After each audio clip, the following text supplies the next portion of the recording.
So the committee will resume, and I now welcome officers from Australia Post. Welcome back, Mr Boys, the Acting Group CEO and Managing Director. Would you like to make an opening statement? Thank you, Chair. I would like to make a brief opening statement. Brief would be good. Thank you. You have the floor. Thank you. Rodney Boys, Acting Group Chief Executive Officer and Managing Director, Australia Post.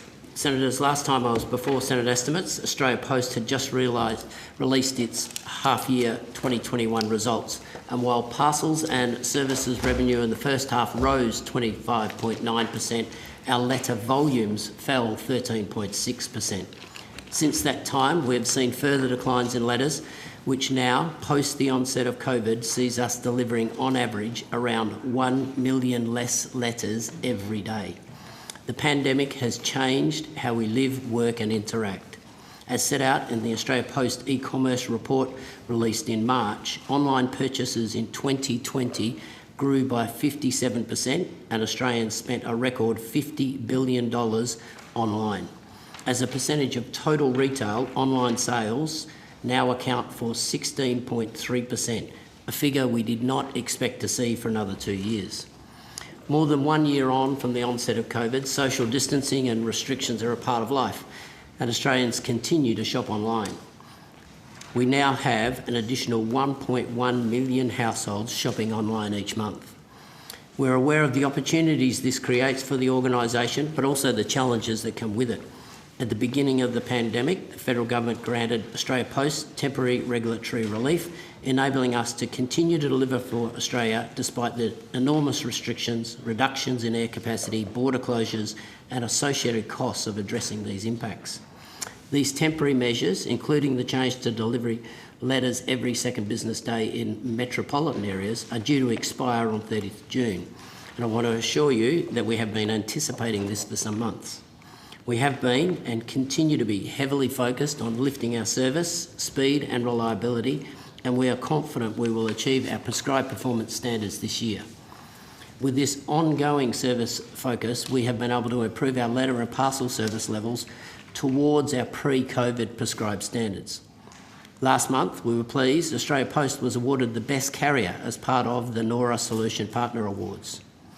As restrictions reduce and more domestic flights return, we are confident of further improvements to speed and reliability. Just when and what the post-COVID new normal will look like is not yet fully known. What we do know is with the accelerated decline in letters, Australia Post revenues are increasingly from highly competitive markets. In this changed environment, we continue working through the safest and most efficient future delivery model to meet our community service obligations, deliver more parcels than ever, and remain profitable so we do not become a financial burden on the taxpayer. These are big changes. We appreciate how difficult it was for our people last year as they adjusted to the new way they worked. We are now working with our union partners to prepare to support our people through another safe transition, which includes the redesigning of around 6,600 delivery rounds. It is important we remain profitable so we can maintain our ongoing investment in the future, which will see over $430 million invested this year alone to deliver for Australia. Our post office are as important as ever, acting as a vital local hub, particularly in rural and regional Australia, helping communities stay connected to many services, importantly our Bank at Post offering. We are working with our banking partners to ensure the long-term access to financial services for these communities. In April, we announced that we would continue to ship perishable goods across the country and work together with our customers to find solutions. This important work is progressing well. One constant, however, is our relentless focus on safety, because it is our workforce that makes Australia Post.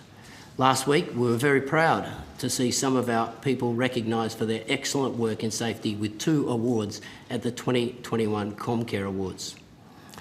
Senators, I also acknowledge the recent Senate References Inquiry and take this opportunity to thank the Environment and Communications References Committee for their acknowledgement and support of Australia Post, the hard-working employees, licensees and contractors and the efforts made to support the inquiry. For the past 3 months, we have treated this inquiry seriously and cooperated fully and extensively with the committee. We are reviewing the report and its recommendations and intend to respond as appropriate. Since last year's October Senate estimates hearing, we have implemented considerable reforms, updated and simplified governance arrangements and policies, and we are a stronger and better business for these changes. We continue to look to the future to capture the opportunities that present themselves and keep working hard to improve our capacity and reliability to better serve Australians and their communities. In closing, I'd like to thank our incredible 75,000 strong extended workforce for their dedication, focus and commitment during a demanding period for the organisation, and particularly those in Victoria who are again operating in a difficult environment with new COVID restrictions. Chair, the Australia Post team and I stand ready to take your questions. With me at the desk I have Ms Sheffield. On the line hopefully we'll have Mr Starr from Melbourne, who's been recently in a hot spot, and we have Mr McDonald and Ms Davies with us. Thank you very much. Senator Green. Thanks, Mr Boys, and thank you for being here today. I know a number of your executives are Melbourne-based, and we appreciate you coming all this way with what's going on in Melbourne. Thank you. I just want to confirm, throughout that references committee and over the past couple of estimates, we've spoken a lot about the Boston Consulting Group report.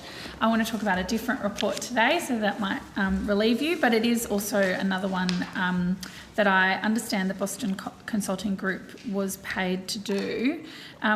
Were they paid an additional $600,000 to undertake a review of the government's changes through regulation in 2020 that resulted in service cuts? Was the Boston Consulting Group asked to do a review of the service cuts and regulations in 2020? So they had an additional piece of work through Australia Post around those regulations, or since their last? Not on behalf of Australia Post, no. Not on behalf of Australia Post, No. but on behalf of a shareholding minister or something like that? Understand they may have been engaged by the shareholder departments. I'm Right. not totally sure, but yeah, that's not an engagement with Australia Post. Okay. Have you had any engagement with them? Not through that engagement. Senator Senator, Henson, no. I'll just remind you don't have the call. Senator Okay. Green. From what the department has explained to you, what was the Boston Consulting Group looking at and evaluating? Because I assume if they're doing a review of services, they're speaking to you about how things are going and what's going on. I mean, they're not doing it in isolation. They're obviously engaged with Australia Post on this review. Senator, I'm not sure what they were doing in totality. I think that's a question best put to the departments or to the shareholder minister, but I think it was engaged by the departments. So, yeah. But they haven't spoken to you about the review at all? We provide information on a regular basis, monthly reporting, quarterly reporting to our shareholder departments, and what they choose to do with that, I guess, Senator, is up to them. Okay. Minister, could you give us a bit more information, given that it seems like the department's the one that's contracted Boston Consulting Group? Just seeking to understand why the government, through the department, would be asking the Boston Consulting Group to have a look at those regulations and services. Senator, this is the first I've heard of a second Boston Consulting Group report. If I can find anything out for you, I will bring it back to this committee. Okay. Mr Boys,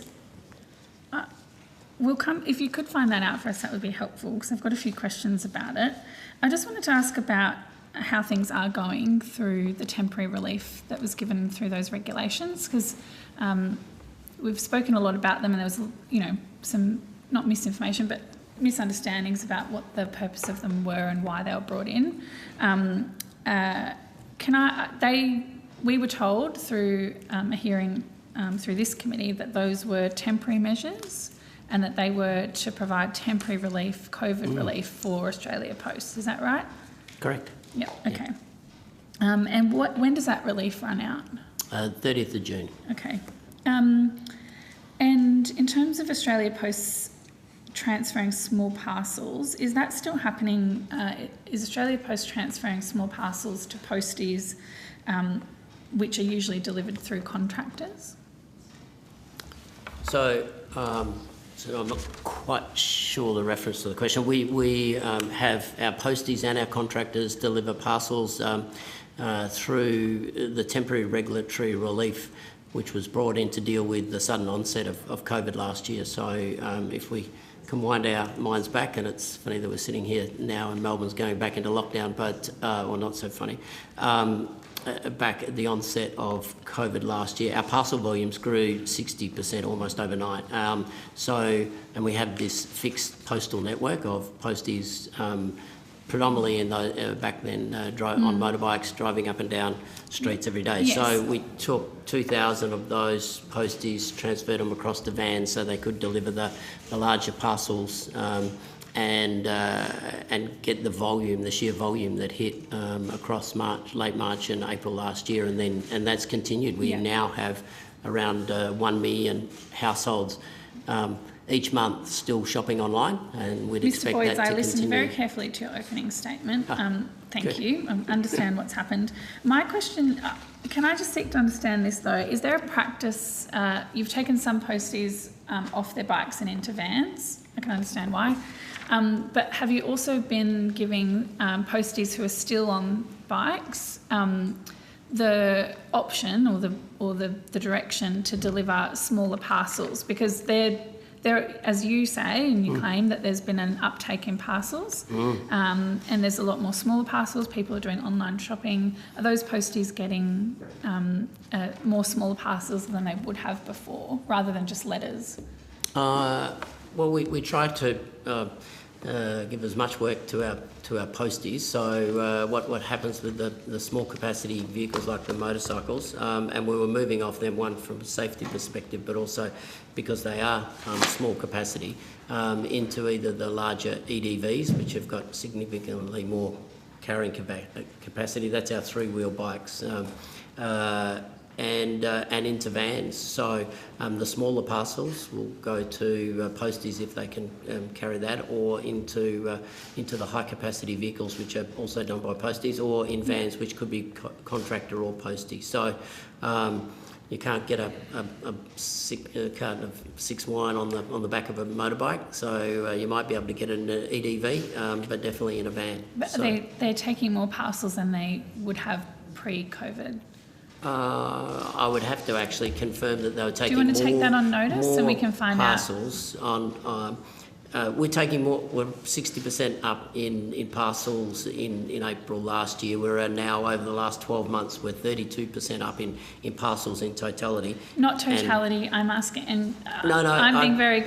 But we're very streaming clear those about where what we I'm can. asking. We're trying to provide I'm asking our work. about those posties on bikes, and if they're delivering more parcels than they were before COVID, and I'm quite happy for you to take that on notice. Yeah. I'd like to understand if the executive team at Australia Post or the board has discussed a strategy to transfer smaller parcels to contractors to deal with this smaller parcels issue. Senator, we have more parcels in total, so smaller, medium and large. So we're delivering more large parcels than we ever did before, but we're also delivering more small parcels than we ever did before. So we're trying to put the work for the parcels to the best mode of delivery. My question was about the strategy to deal with that. You've repeated those facts from your opening statement. My question is about, is there a strategy that the board or the executive team has discussed to transfer the delivery of small parcels to contractors? Is that something that you are considering? Senator, operationally we talk about how we can be the most effective and efficient that we can all the time. Australia Post has very little margin for error. You would appreciate that we've got $8 billion in revenue and last year's profit was $53 million. So we are constantly looking at ways that we can continue to deal with the letters decline. As I said, 1 million less letters every single day being delivered. So if we can stream some more parcels to our posties, fantastic. If they're unable to carry those parcels because now they've become larger, we either change the mode of transport to the electronic delivery vehicle or into vans. So, and we stream that where the capacity is enabled. Okay. Mr Boyd, I'm inclined to not interrupt you. The Chair has asked us on multiple times not to do that, but I am being very direct in my questioning and you need to answer my question. Have the executive team of Australia Post or the board discussed a strategy to transfer small parcels to contractors? If that is part of the wider strategy that you have talked about, then really the only answer I need is yes, that is part of what you're discussing. Senator, we look to optimise across our contract fleet and our postie fleet. So constantly we're looking to optimise our network. And is that part of that discussion? The shift between both, not just one way, the shift between both is a constant discussion that we have. So we have a variety of products. It's not just by size. So express post, when the plane lands, the postie might already be in your street. So we look to optimise. There is not a specific strategy to move one way or the other. There is the ongoing operational improvements to make Australia Post as efficient as we can and deal with the declining letters. All right, we'll come back to it. Okay. Because I don't feel like you've answered my question, and I do want to understand where the strategy is going around this issue. On relief posties, how far do relief posties travel from delivery centre to delivery centre? Is there a maximum average distance for those relief posties? There might be someone else who's Senator, operationally not inclined. Something that operationally I could tell you. I'm not sure there whether someone Ms Davies in the might have room? any information. Otherwise, we might just take that on notice and come back to you. Sorry, there's no one with you today who can answer if there's a maximum average. Is there a distance or a cap for those people? I'm not sure. Okay. So If you could no. take that on notice. No, we'd have to take it. Yep. I would like to understand whether Australia Post sent relief staff from mainland Tasmania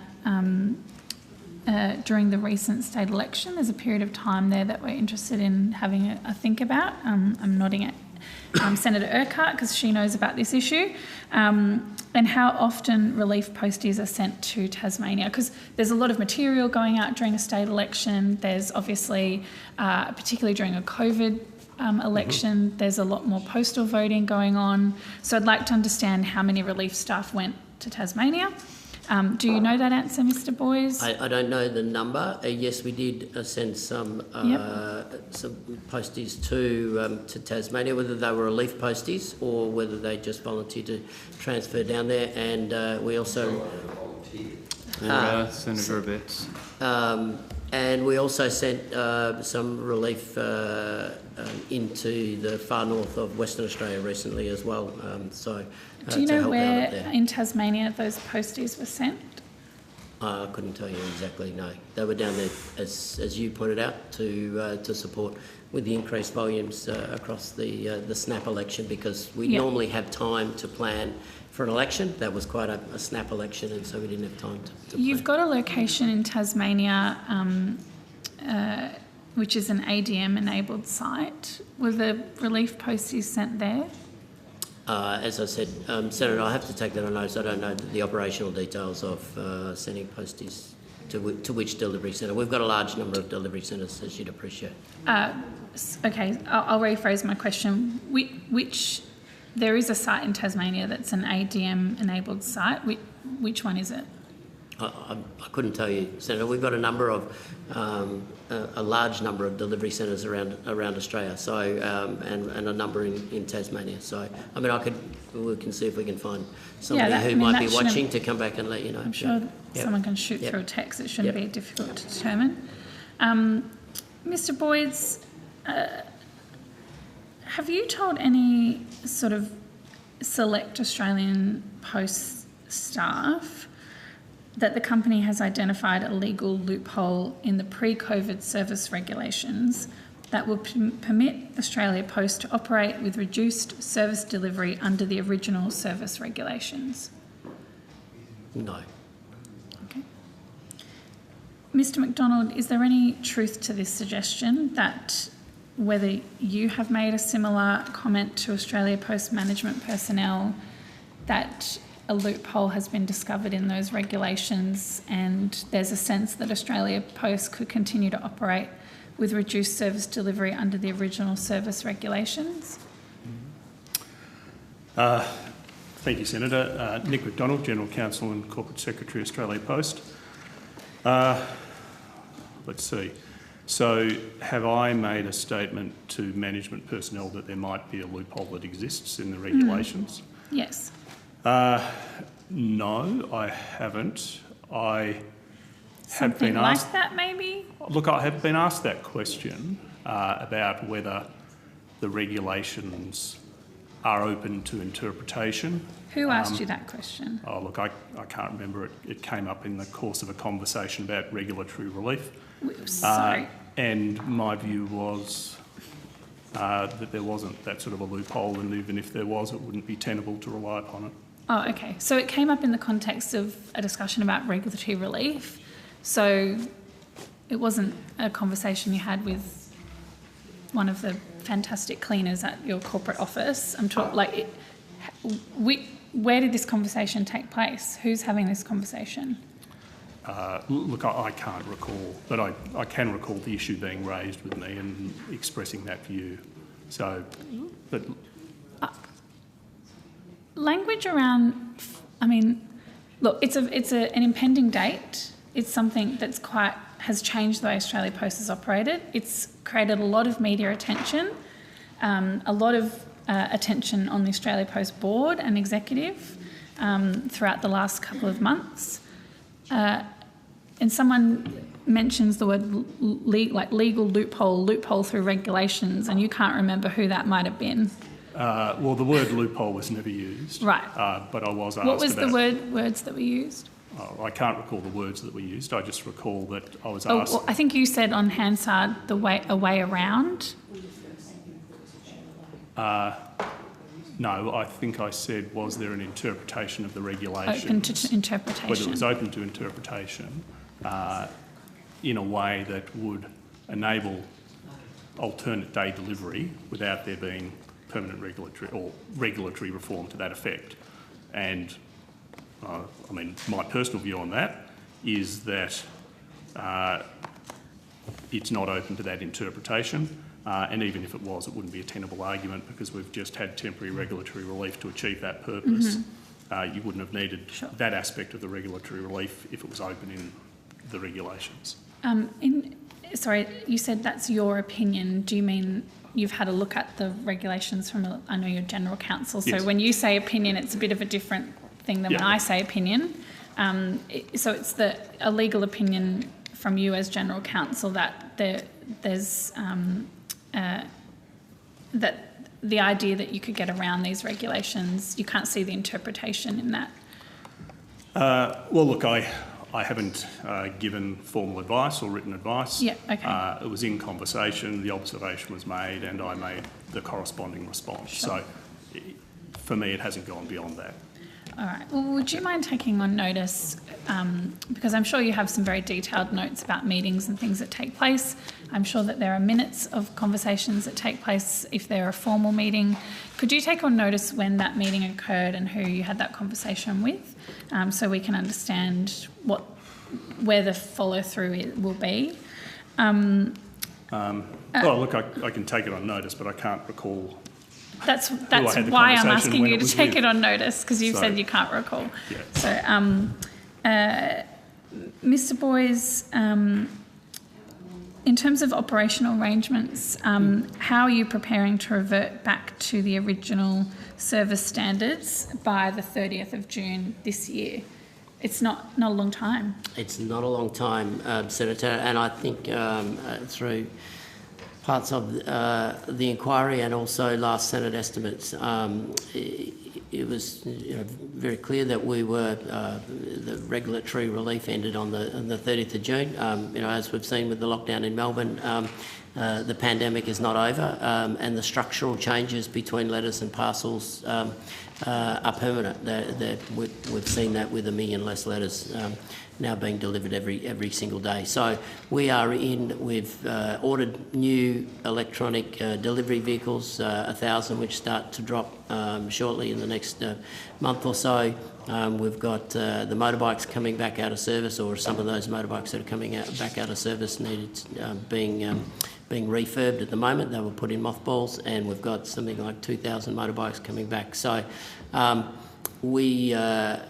but it's not a matter of just because the regs go back. It took us about 6 months to implement alternate day delivery, and it will take us a considerable amount of time to revert back. As I said in my opening statement, we've got 6,600 rounds. That's around 8,000 people that will be impacted by this. And Senator, I think it might have even been you that raised it with me previously about the impact, the mental health impacts of how quickly we did the change last time, and we are very, very conscious of the health and wellbeing of our people, and it will take some time to one, design what this new operational model is going to be, and then two, implement it. And we're really pleased to say that we're working with our union colleagues now on with local working groups to do that design. So it's not just a matter of reverting back to previous arrangements? No, Senator, we took over 2,000 posties and we transferred them from letters into parcels. We redid 6,600 rounds before, and we can't just put them back to the old ones because we're now delivering 1 million less letters every single day. We've got obligations on our CSO. We've got obligations under PGPA Act to be economical, efficient and effective with our resources, and we have an obligation to deliver a commercial return. It will cost significant amount. It's not just a matter of taking those resources and transferring back.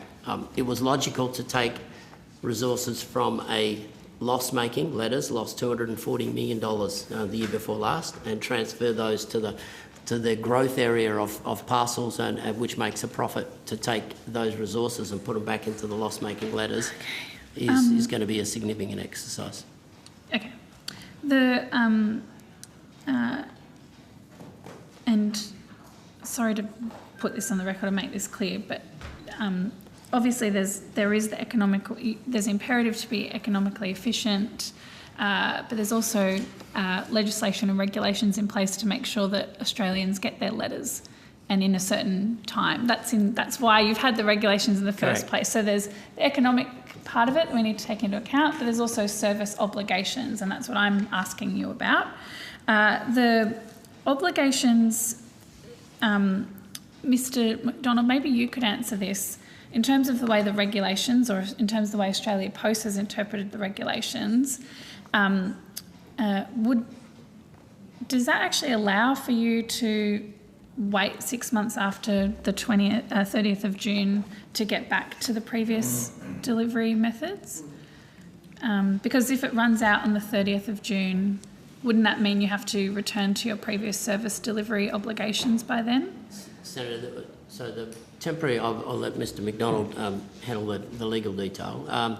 The temporary regulatory relief, there were a number of elements, first of all, so yes. We'll go back. There was the flexibility around our post offices, and we're delighted that 99.2% of the post offices were open 99.2% of the time, and we didn't need to avail ourselves of that part of the regulation. There are other aspects around priority mail. We were able to put in a bulk priority mail service during the pandemic, but the over-the-counter priority mail service we haven't, and a large part of that is due to flights. As we've seen even today, most flights in and out of Melbourne have been cancelled, and therefore our priority mail service is going to be extremely difficult to get back until flights get back. The delivery timetable, so then there's delivery timetable and delivery frequency. The difference for those is, one is how fast you get your letters, which I think is what you're alluding to, and the other is, do we ride up and down the street every single day? That's the frequency aspect. On the delivery timetable, we're at 97% under the current standard. We believe we're only about 2% off the pre-COVID standards for speed, and as soon as we get some more flights, we believe that we can get back there very, very quickly. And but it's on the delivery frequency riding up and down the street, which is the redesign of 6,600 rounds that we need to do. But on the speed, we are absolutely committed for reliability, consistency and speed. Absolutely not Absolutely. my question. My question is about the regulation and how that's going to operate. And that's why I asked Mr McDonald about how the regulation is going to operate and whether you'll be able to meet, because that regulation ends, or the relief measures end in a month. So does that mean that you won't be meeting those service obligations after that, or you'll be seeking to have the regulation extended? Where is this going? Okay. And thank you, Chair, for the indulgence. This is a very important thing to get right, and it's happening very soon. We understand. We'll let Mr McDonald finish, and then I'll go to other senators Well, and if then we come could just back. clear, if I get the answer, then I can move on. So, Senator, I'll do my best to address your query. So, under the Australian Postal Corporation Act, there's provision for performance standards to be applied to the delivery of letter services. Those performance standards are contained in the Performance Standards Regulations, and they're the regulations that were amended in order to provide that temporary regulatory relief. So that temporary regulatory relief expires on the 30th of June. Yes. So when you go from 30 June to 1 July, the performance standards change from day 1 to day 2. Yes. Now, practically speaking, an organisation can't turn itself around overnight. But you knew the deadline was coming, though, as well. Okay, so Senator, if I can Yeah. continue. So what will it mean? So from the 1st of July, the performance standards will not revert entirely, because there was one change that was ongoing, but the performance standards that we're talking about will go back to daily delivery, and the timetable will change. And you'll be meeting those standards. So under the Act, we're then measured against those performance standards. Yep. The Auditor General assesses our performance against those standards across a financial year, and we report against that performance. If we don't meet those performance standards, then there are provisions within the Act that deal with the consequences for that. We can be asked to prepare a remediation plan, we need to report back and so on. All of that's sort of down the road, but what it means in a practical sense is, yes, from the 1st of July, we will need to reorganise our operations so that we can meet those performance standards. And you anticipate that you will not meet those performance standards on the 1st of July?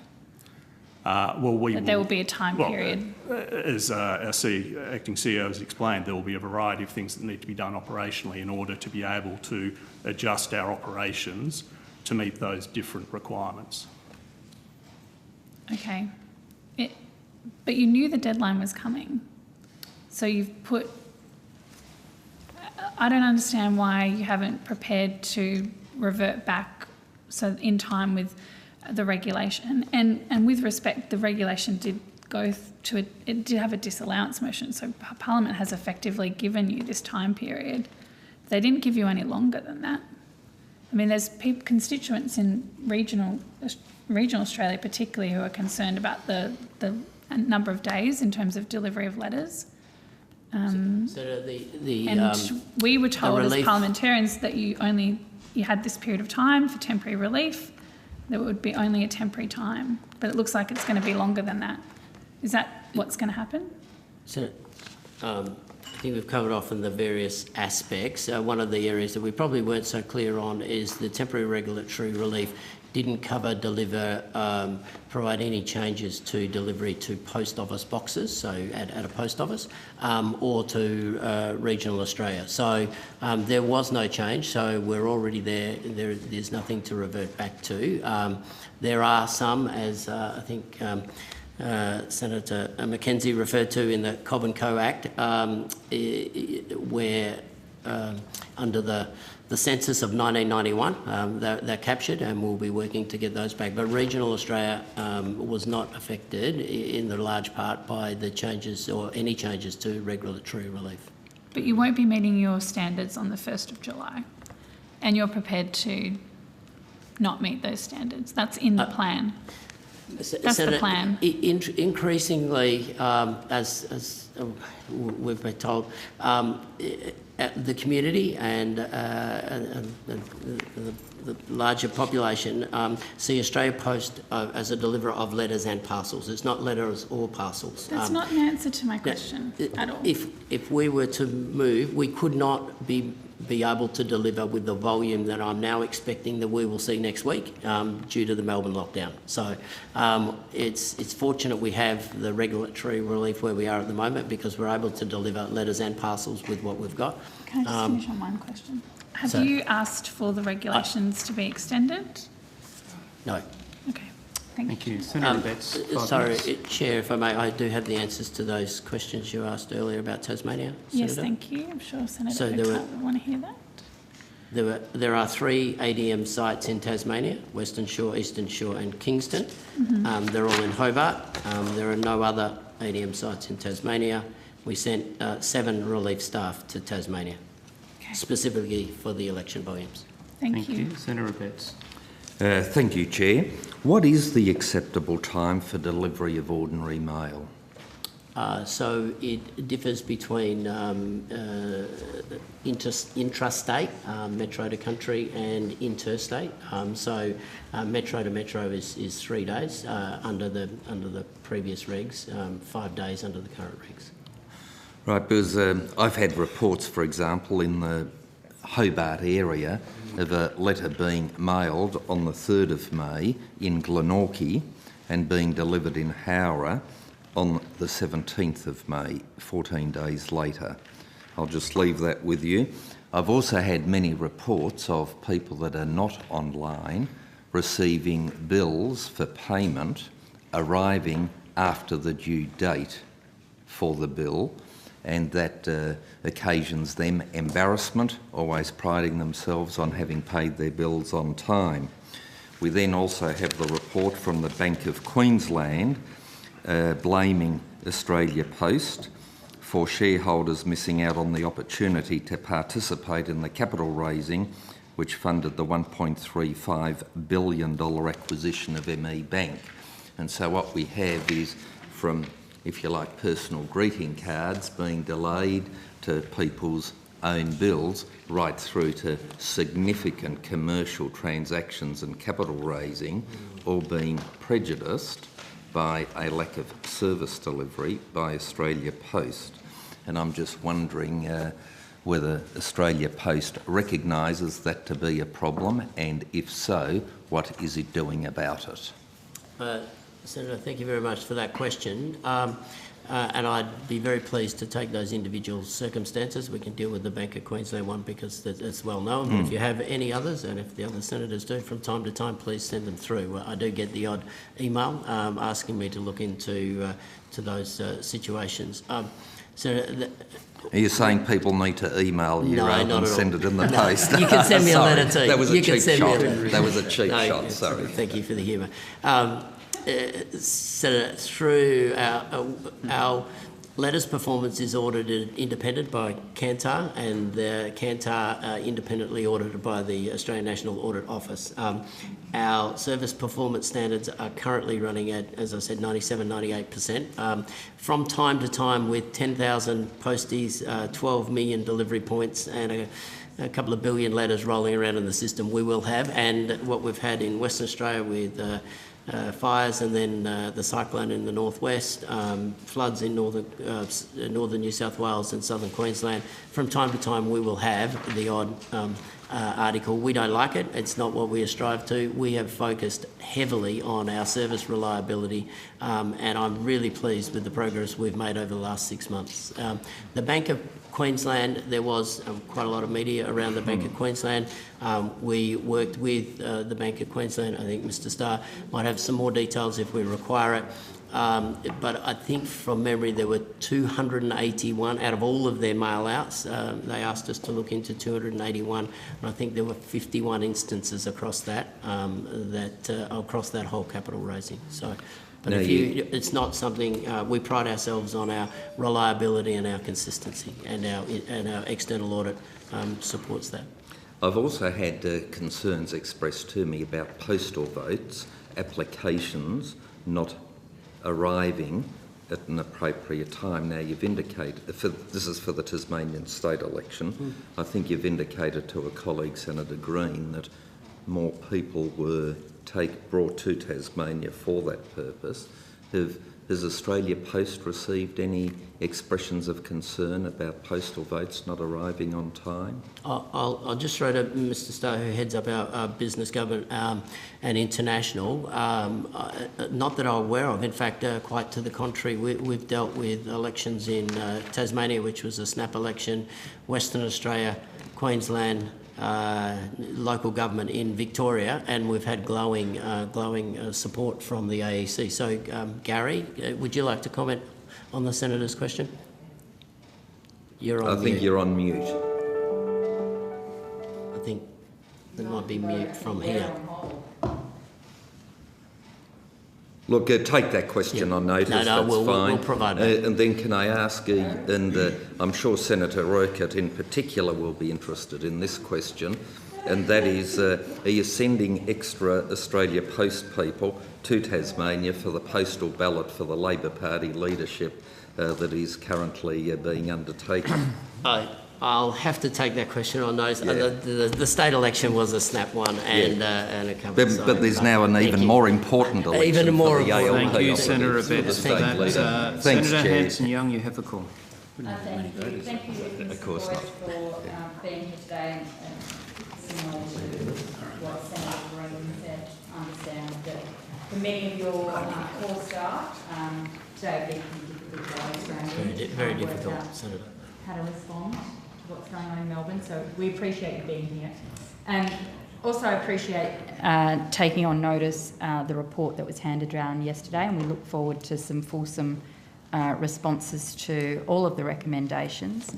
But I wanted to go to the appointment of the new CEO, because that we haven't actually had you in front of Australia Post in front of estimates since the new appointment. I just want to understand for the process that was gone through. Do you know how many, and I know there was a external consultancy group brought in to help with that. Do you know how many applications there were for that CEO position? Senator, the appointment of the CEO is a responsibility of the board. As acting CEO, it wasn't something that I was involved in the selection process. But we can either take that on notice, or maybe Ms Davis might be able to provide some insights. But it's actually a board process, yes. Best directed at the chair, not to management, which is represented here today. Mr McDonald, are you able to shed any light on this, or you tend to give support to the board as much as management? Yes, thank you, Senator. Look, I think it probably is a question that my colleague Ms Davies is best placed to address. As EGM People and Culture, she was supporting the board on the recruitment process, so I might defer to her if that's all right. Great. Good afternoon. Good afternoon.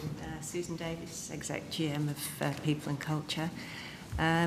So in answer to the question, Senator, and we will take it on notice so I get the accurate numbers for you, but to give you an idea, we engaged Egon Zender very late last year to do an initial executive search. We also did a media advertisement externally. So we received in excess of 70 applications originally, both externally and through that search process. So you'll take on notice how many applications were received. I'd like to know how many got to the shortlist process. Do you know how many of them were women? Yes, there were a number of tranches in the process. So again, I'll take on notice the exact number so that I need to give you the accurate details. But we reduced the list from 70 to 30, and certainly the board and myself were very focused on the diversity within that group all the way through. We were very focused on the diversity in that group. As we got down to a final 5, there were certainly 2 women. Again, let me confirm the details. I've got all of this information, and there were 2 women in that final selection. 2 good, strong women. With the and the new CEO will start in October, is that September. right? September. Yeah. Do we have an actual date for that? I think it's the 14th of The September. 14th. Yeah. Okay. And Mr. Boys, you will fall back to your original position, which is CFO. Chief Financial Officer. Chief Financial Officer. That's right. How many executives are there now in the management executive level? I have to add that up, actually. So in the So Mr. Starr, that's on the line. Mr. Barnes, who's not with us today. Mr. Cox, Ingo Balkan. Sue. 6. Yeah. Is it 6? Sue. Yeah, No, Nicole and myself. Yeah. So 7 of you. 7. Yeah. And how many are women? 2. 2 out of 7. Okay. Thank you. I'd just like to know, we have obviously talked previously about the Boston Consulting Group report around the 4 different options about going forward that was commissioned by the government, but obviously there was consultation with the board and with management. We were informed, or at least the References Committee was informed in relation to this additional Boston Consulting work that I know Senator Green has asked about. There's also some work that's been done by McKinsey's, and you're aware of that, Mr. Boyce? Yes. Who commissioned that? I think Nick was that. I think it might have been the past CEO. Yeah, I think we might have responded to a question on notice on that topic. Yeah. But look, I think given that we haven't got the exact recollection now, we should take that as But a it was, question but on it was notice. commissioned by Australia Post, wasn't it? correct, Yeah, yes. as opposed to Correct. the shareholder minister. Yes, correct. And so, and your recollection may be that it was commissioned by the former CEO, but you can Yes, correct that. we'll check that. And you've got a copy of that, or is that completed? We do have a report from McKinsey. And 5-minute block, Senator Hanson. You only ask for 5. If you need more, then just a little bit more, if that's okay, Chair, and then I'll be done. sure. Okay. When was that report handed down? We've just submitted a question on notice, Nick, just so we have provided that to the committee. So I'm just looking for the timing here. I assume you've probably got the cost there too, Mr. McDonald, if you can disclose the cost. Approximately $3 million. I don't have the timing for the delivery of the report Yeah. here, but But we you can have take submitted on that notice. in a previous question on Yes. notice, have you? I believe we have. I'll If you clarify haven't, that. could you? But Sure. that would be helpful. And we don't have a copy of that, do we? That hasn't been released. No, that hasn't been. Is there a released. reason we can't have a copy of that? I believe in response to a question on notice to the References Committee, we noted that there was commercially sensitive information contained within that report. We didn't make a public interest immunity claim at that point. I think in the response to the question, we indicated those considerations and asked the committee to be considerate of those. So I think if we're now being asked for that, then I think we take that as a question on notice. Yeah. If we want to raise any of those concerns as a public interest immunity claim, we'll do so with the right supporting information. Okay. Well, if you could table that for us, that would be helpful. And final question: I'd like a list of all of the reports, consultancies that have involved Australia Post, that you've been involved in, either commissioned by Australia Post or commissioned by the shareholder ministers I think that was over the last 12 months. I think that was the recent question I noticed that we've responded to, but we'll I'm clarify. asking Thank again you. because in case something new has come up since Sure. then, we could Okay. have a fulsome list of those and how Take- much they cost. Okay, Thank you. We'll take that on Senator, notice. Senator can I just add, Australia Post has 80% of its revenues these days from highly competitive areas. So I would just ask the committee consider some of the sensitive information that we may be obtaining. My view as CFO, and that won't change when I revert back into that position, is that we should be using consultants extremely sparingly, and but you don't know what you don't know, and so we seek to find that, and from time to time we'll use consultants to do that because we don't know what we don't know. But with 80% of our revenues from highly competitive sources, we really need to be able to seek some committee support on that. Thank you. I understand that, but this is Senate estimates, and our job is Yes. to keep you guys accountable. Yeah. So it's we hard for us appreciate to that do too. that if we don't have access to the information. Yes, So, we appreciate Thank you, that Mr too. Boyes. Senator Sheldon. Senator Urquhart. The government, as I understand, varied the Boston Consulting Group contract by $589,000. Is that correct? Senator, both the Boston Consulting pieces I think you're referring to were issues for matters for government, not for Senator Australia Hughes? Post. I'm not aware of, but I'll take on notice. Well, I can tell you that my understanding is that they did. I'll take it on notice. And if you could please find out, I think that was for an evaluation, if you could find that out and come back to us. Thank you. So, based on my understanding, Senator, BCG was re-engaged by the departments, so I think they'll be able to deal with questions on that topic. And I think the Minister's taken it on notice, yeah, so that's yeah. fine. Thank you. Good, thanks, Chair. I'd just like to begin by referring to an article in the Sydney Morning Herald from the 24th of May titled Field of Dreams, or Field the Dreams. Sounds like a similar catch cry. Last week, CBD pointed out that close working relationship which still exists between former Howard Government-era staff, including Australia Post Director Tony Nutt and communications consultant David Luff, more than a decade afterwards.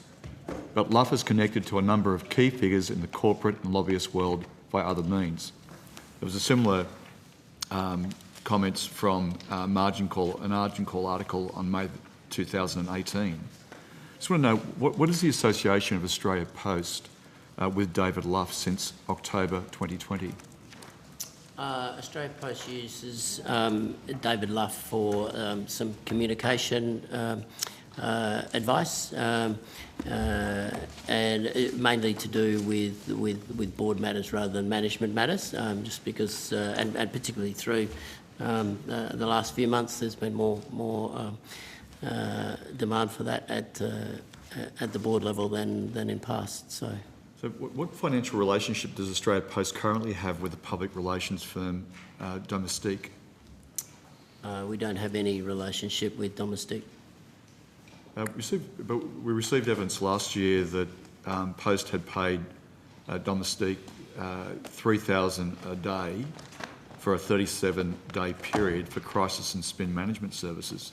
Does that recall? Do you recall that? Yes, we do. Yeah, And you're saying the services are now discontinued with Domestique. My understanding is they were discontinued on the 22nd of October last year. So you pay no services. Are you aware that David Luff works for Domestique? David Luff did some work for Domestique prior to the 22nd of October, but as a freelance individual. So, but yes, we're aware of that from time to time. David as an individual. Are you aware that Domestique is providing public relations services to Ms Holgate? We are. Just of interest, is David Luff a silent partner in Domestique? I'm not aware of that, Senator. I'll have to take that question on notice, although it's probably a question for no. Yeah. So I have no idea, but I don't think it's a question we can take on notice. Yeah, no, I think you're right. Yep. But you you can take it on notice because you would have a due diligence process about what people work for and what they've worked for, don't you? You either have knowledge of it somewhere in the system or you don't have knowledge of it. That's what I mean. The system says there's a knowledge because this is the people he works with, this is who he's worked with, or is it just sort of like a buddy relationship where people get engaged and, I know this person, that person knows that one, and we just engage them? Or do you actually have a rigorous process? I'm saying, as I understand it, our CEO is saying he has no knowledge of Yes, David Luff having an interest in Domestique. I'm saying I have no knowledge of that. Yes. So I don't see how we can take a question on notice about David Luff's personal interests. No, this goes to a question of appropriateness of somebody who's engaged or not engaged and what their relationships were and are, and whether you are aware of those relationships or not. Both of you have given evidence to say that you're not aware of it. I'm asking that in the system of checking the engagement of David Luff, was there a analysis of who he's working for, what companies he'd worked for? Was there a CV? Was there was it update experience and performance in different operations? I would have thought all those sorts of obvious questions would be asked by an organisation, certainly like Australia Post. Senator, may I? And if it's not, it's quite concerning. Senator, you asked about a silent partnership relationship. And myself and Mr McDonald have answered we're not aware of a silent partner relationship. Senator, if I can answer the question, Nicole Sheffield, Executive General Manager, Community and Consumer. I was the person that commissioned Domestique and have given evidence to that level. On the date of October 22nd, I also was on the said that we'd terminate because Domestique was going to be providing services to our former CEO. I was also the person that had the conversation with David Luff about his relationships post that regarding Domestique and whether he was a freelancer or whether he was an employee, what was his relationship. And at that time, his words to me were, no, he's a freelancer. And so even though I wasn't involved in the direct commissioning because he provided services to the board, as Mr Boyes has said, I can tell you that I did have that conversation with him to ensure that there wasn't any conflict. So thank you for that answer. So David Luff had provided services to Australia Post as a representative of Domestique, is that correct? Yes. Yes. Mm-hmm. Does David Luff still have a relationship with Domestique and still in a relationship with that business, or is he not? Not to my knowledge. I can't answer that. Not to my knowledge. Did you ask that question? At the time, yes. And when you asked that question about whether he was still involved with Domestique, at that time, he did not say. He said that at the time he was freelancing. Yes. Right. Correct. And you're not aware whether that's changed? Not to my knowledge. Can you take it on notice to see whether that's changed? Obviously, it was an issue that that's been raised with Mr. Luff because of concerns of potential conflict of interest. So if I take it on, you take it on notice? Yes. Yes, sure. Yep.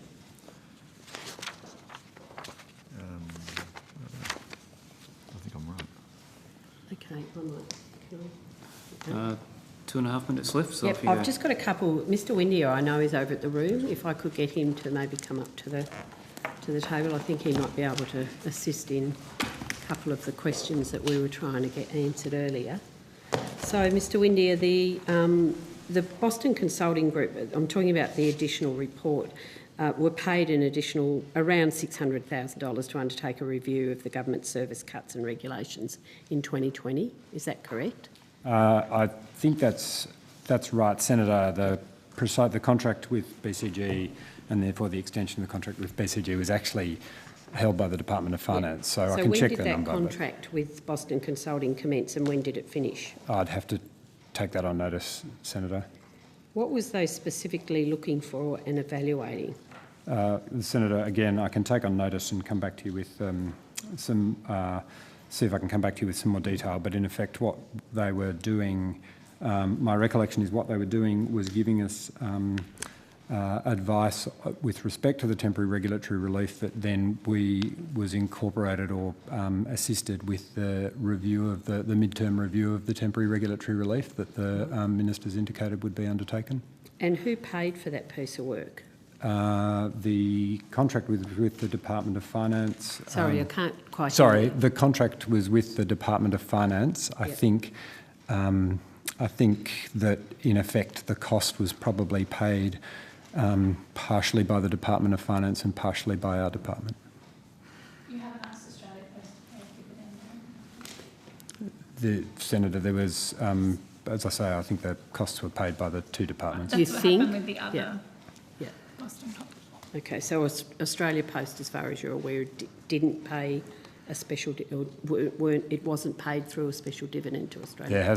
There wasn't a special dividend, Senator. Or shareholder departments? Sorry? Or shareholder departments? Sorry, it was paid. The contract was with one of the shareholder departments, Right, namely I'm just with. having trouble hearing. Sorry, you, Mr. sorry, Whitlam. Senator. You're very quiet when you want to be. Apologies. That's I'm not sure a you forum can I be seek to loud be. and- Not a forum I seek to be loud in, Senator. Sorry, I'll focus on this microphone.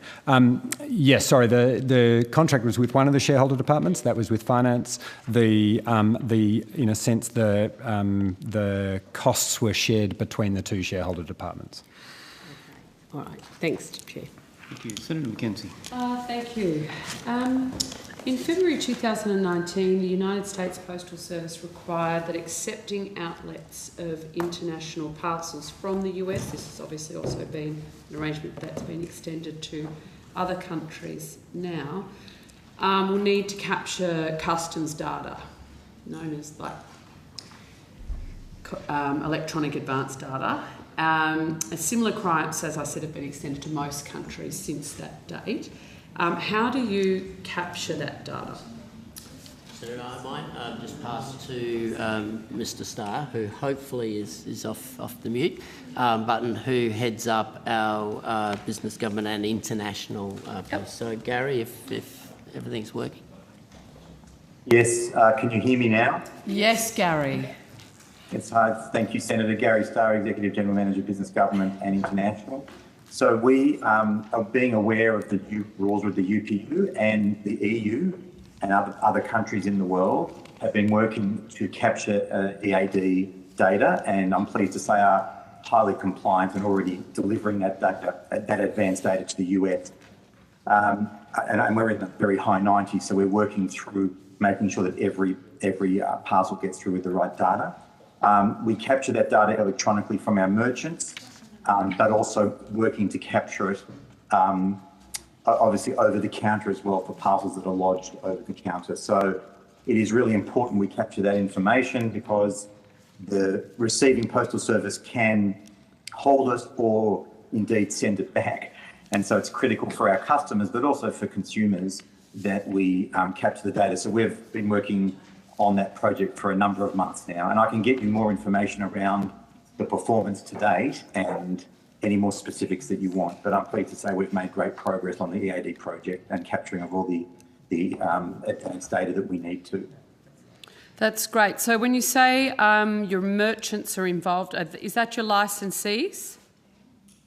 No, merchants, sorry. Who are the merchants? Our customers, our business customers. So for business customers sending items overseas, right. Our systems are typically through, API, through digital systems are connected, and we can capture that information so that it can be passed on to the receiving. So these customers that are sending things overseas, it's their responsibility to log on, fill in the form, and so they provide the data to us, which then gets transferred to the receiving postal service. Yes.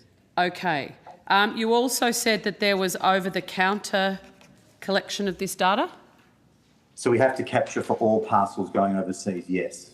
So Mary Housecoat or Joe Sixpack walks in with a parcel as an individual to send it overseas, has to fill that in over the counter. Obviously, businesses that are transacting quite regularly, quite au fait with the online form. Yes. Right. Yes, that's correct, Senator. So it's my understanding that one-off customers rarely use the online processing to input this data themselves. Is that correct? I'd have to take that question. I'm not quite sure about the numbers who use the online service. I think Ms Sheffield can help me with that, Gary. Sorry, I don't know your last name. Mr. Starr. Sorry. Starr, of course he is. Thank you, Senator Nicole Sheffield, Executive General Manager, Community and Consumer. So we do have to capture that international data, we call it international data capture over the counter. So all of our post office have to capture that data, so and provide that information. In terms of the usage of the online form, it does vary. Many of our small businesses are very comfortable. In fact, I was in a licensee up near Byron Bay, and they actually had put they do a lot of international sending, and they actually had an iPad specifically so that people could do it before they got in the queue, because that does increase queue times. And so I think from capturing that data is important, and it's something that we do. But the level of understanding, particularly if you don't send a lot, really does happen at the counter. Okay. So I'm assuming if the customers are having difficulty, they get assistance from Australia Post staff to get the data in, because we can't sell it up, get it away otherwise. So how are the costs for this requirement, this additional regulatory requirement, recovered? The cost. We're doing it. We have to incur that cost. Right. So my understanding is that licensees were compensated for Australia Post to recognise.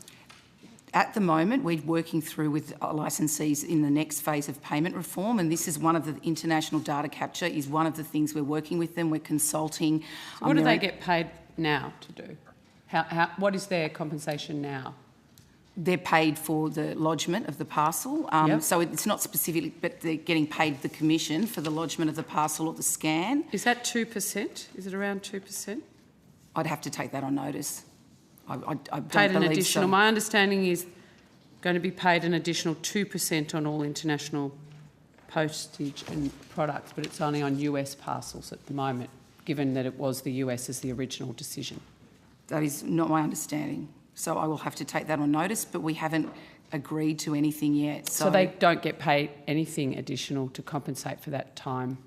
Of capturing that data, not at this point. We're looking at that because of the legislation changed, and we had to implement it because otherwise the parcel can't be sent, so they wouldn't get the payment for the parcel. The licensees are the small business owners. Yeah. They're not getting compensated. The post offices where this is occurring that aren't licensees, we just pay an hourly rate to our staff to sort of make sure that's worked through with your customers. Yeah.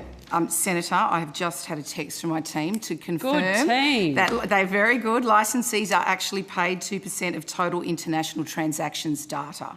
But now with the additional US requirements, part of the scheme, the next form of payment reform will be looking at is there extra time involved and what can we do? So that's a separate... So going back to Mr Starr's evidence, it's only for the US, but my understanding is it's the UK, the EU, Yeah, they get paid 2% China, on all international parcels. But to capture this advanced data is something for the US.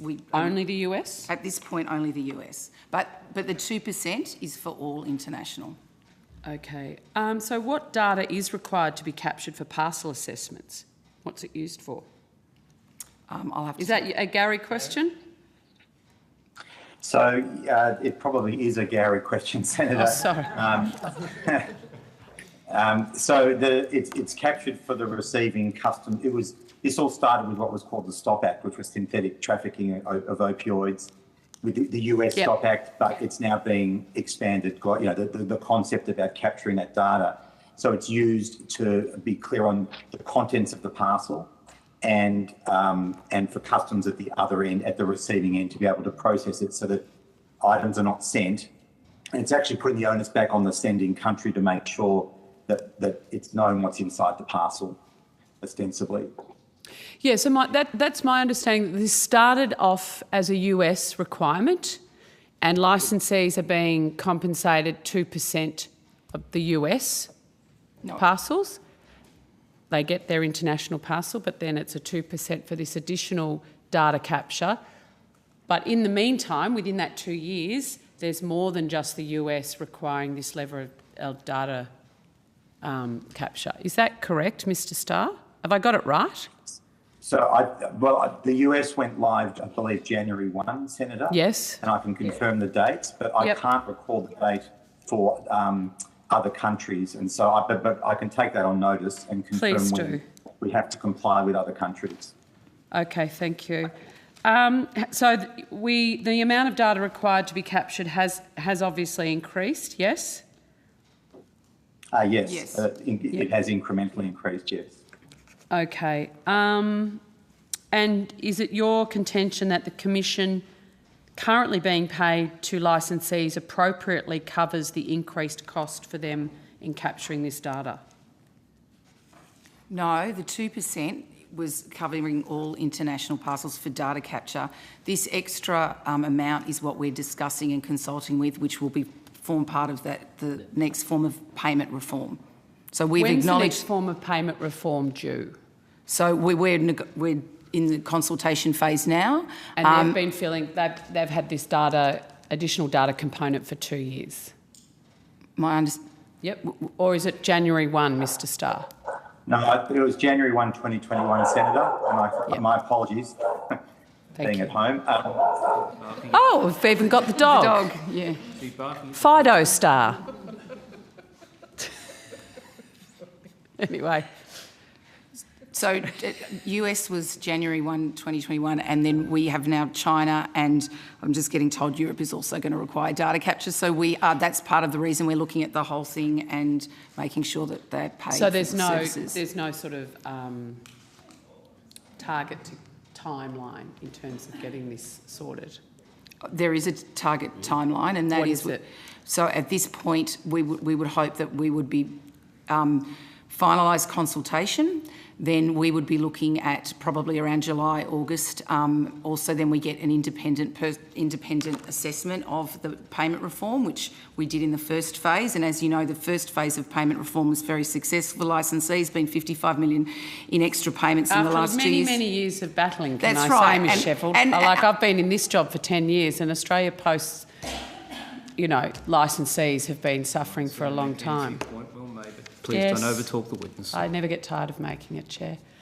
Ms Sheffield. So then there are systems changes and a 90-day consultation, a 90-day a notice period. So our goal is January 1, 2022.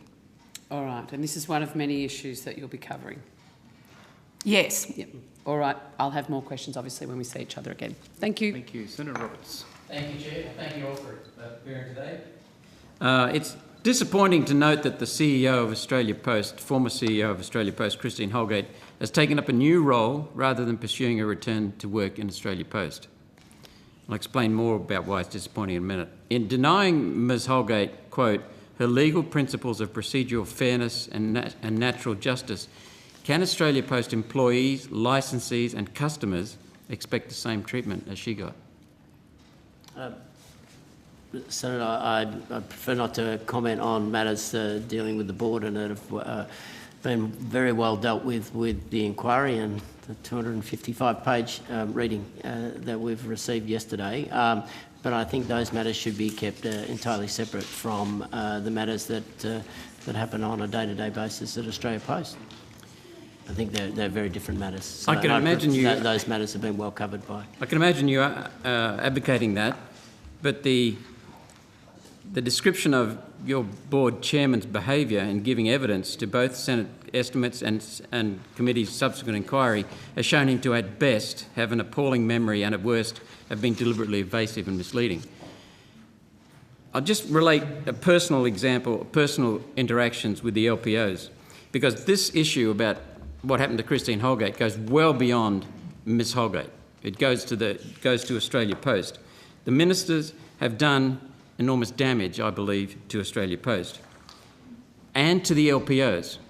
Now, I've been pursuing issues for the LPOs strongly and vigorously. We've gone out into the regions and we've listened to people in the city LPOs, And they have told us for years that their needs have not been met, they've not been listened to, they've been abused, they've been trodden. So prior to Ms Holgate becoming the CEO, that's the way the LPOs were treated. And what stunned me was the LPOs just swung straight in behind Ms Holgate, very, very strongly behind her. And they said that she actually told me later that due to my questions in Senate estimates, she said there's a problem here. And she went out and listened. And the LPOs were very, very grateful for that. And they swung in right behind her. Angela Cramp from the LPOs, very strong advocate. The LPOs were writing letters to us saying how much they appreciated Ms Holgate. They've never had that kind of support. And now they've lost it. And the way she's been dismissed has left a lot of people wondering what's going on in Australia Post. That's why it's so important. Senator, if I could try and separate those issues and matters that have been dealt with well by the inquiry in the former CEO, but I could give you my, having grown up on a farm myself and coming from regional Western Australia and joining Australia Post because of its far reach into regional and rural Australia, I appreciate, as does Ms Sheffield, who looks after community and consumers and all of the LPOs, how important the LPOs are to Australia Post. We are absolutely committed to the LPOs, and as Ms Sheffield said, the first round of payment reform was, what, 55 million increase in additional payments. So there is a significant amount of support within Australia Post here at this desk today and back in the offices right across Australia Post. So we do appreciate everything the LPOs do. They're a very important part of Australia Post. They will be for a long time to come, I hope. Well, we'll be assessing it by listening to the LPOs as to what happens. Absolutely. Because they're Australia Post in many communities, and they're the heart of many communities. So, Senator, and just to take that on board, I sat down with the chair of the Australia Post Advisory APLAC. I always get that acronym wrong. Outside his LPO and discussed matters, and we are listening to LPOs every day. So, well, I've just had a text message from Angela Cramp. And she's saying he has had no contact with LPOs since he took over the role. He has not responded to anyone. From Ms Cramp to me? Directed at me? Yes.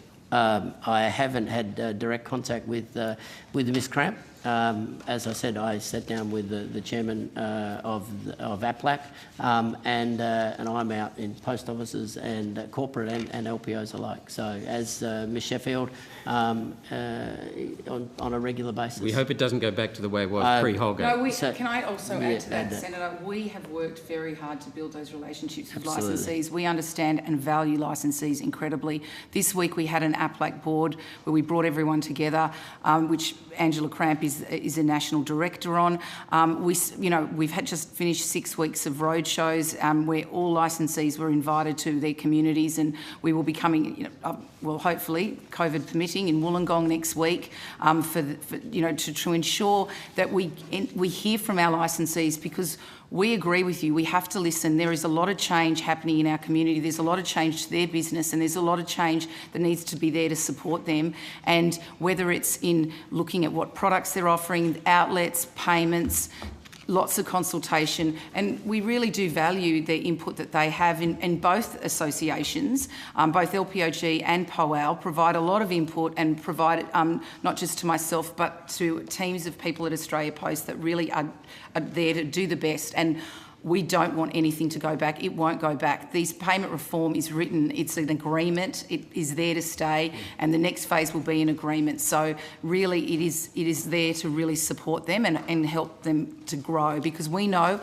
when LPOs thrive, Australia Post thrives, and that's why we've created the payment reform, so that it's not a cost, it's actually a cost to sale. It's based on growth. So as e-commerce grows, they grow because they get a greater share of parcel revenue, which they never got before. So the whole basis of how that's set up actually is there to drive their growth and ensure that their businesses grow. Right, and as you said, it didn't happen before thanks to Ms Holgate, it has happened. Yes, so we'll be watching very, very closely because we don't want to see it go back to the previous days.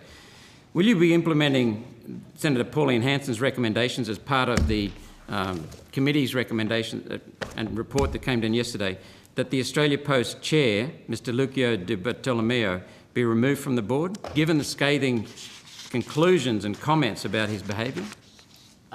Senator, thank you very much for that question. I don't think it's the responsibility of the acting group chief executive to comment on the chair. The chair has put a statement out yesterday afternoon saying he's committed to continuing to lead Australia Post. So, but it's not for the acting management and as acting CEO to comment on that.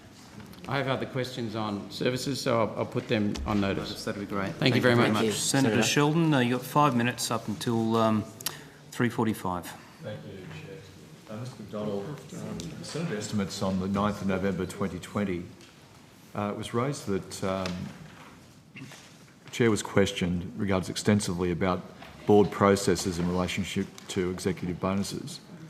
The response he gave that day was, in our view, not only evasive, but deliberately left significant questions unanswered as to why the board was all of a sudden reconsidering executive bonuses after they were taken off the table in March, and then why decisions on these bonuses kept mysteriously getting deferred. Having read over the responses again, it's clear you were instructed prior to the estimates hearing to conceal relevant facts as to what was going on. At one point, it was established that on the 28th of August, the board was still deliberating on executive bonuses for financial year 2020, despite there being no provision in the accounts and audited financial results having already been released. Why the board continued to defer and deliberate remains a mystery. Ms Holgate has since given detailed testimony that raises very serious questions not only about the governance of the board, but the sheer extent of its dysfunction. I'd like to go through the testimony given on the 13th of April to hear your response on the serious questions they raise. Ms Holgate said the following, and I quote, "I am happy to prepare another paper on this, but there is significant correspondence and there were board meetings where it was minuted that the two ministers instructed us that we were not to pay incentives at one stage to any manager in the organisation." Senator Kitchings went on to say, when was that? Ms Holgate responded, this was in July and August this year. Do you dispute this evidence, putting aside do you dispute this evidence that was given by Ms Holgate?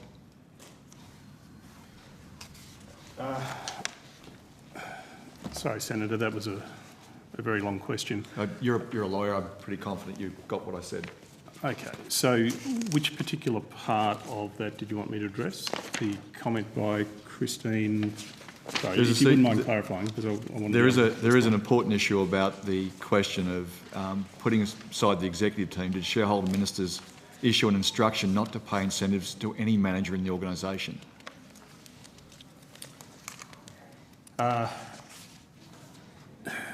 So when you say instruction, do you mean a direction in the sense of a direction under Section 49 of the Australian Postal Corporation Act?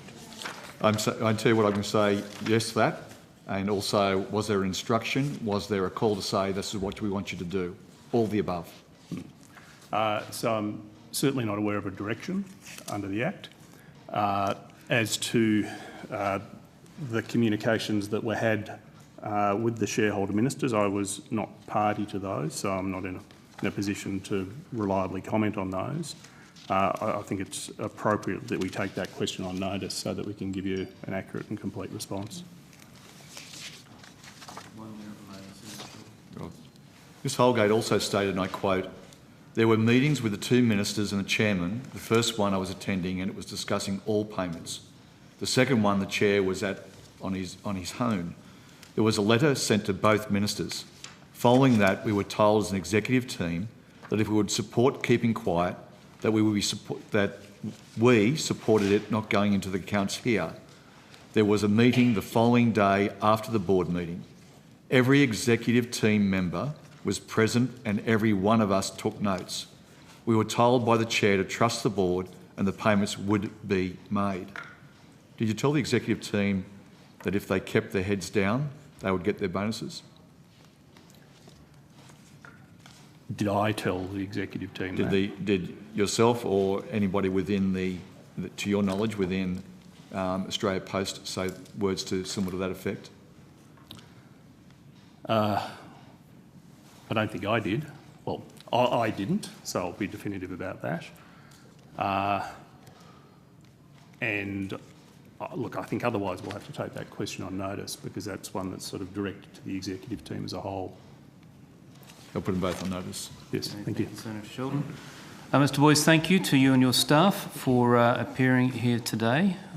Thank you for the work you will be doing as we approach the 30th of June, and particularly through this period in Victoria and what's happening there. You have agreed to take a number of things on notice. The 9th of July is the date for the return of answers to questions on notice. The committee will now suspend for 15 minutes and then return with the Australia Council.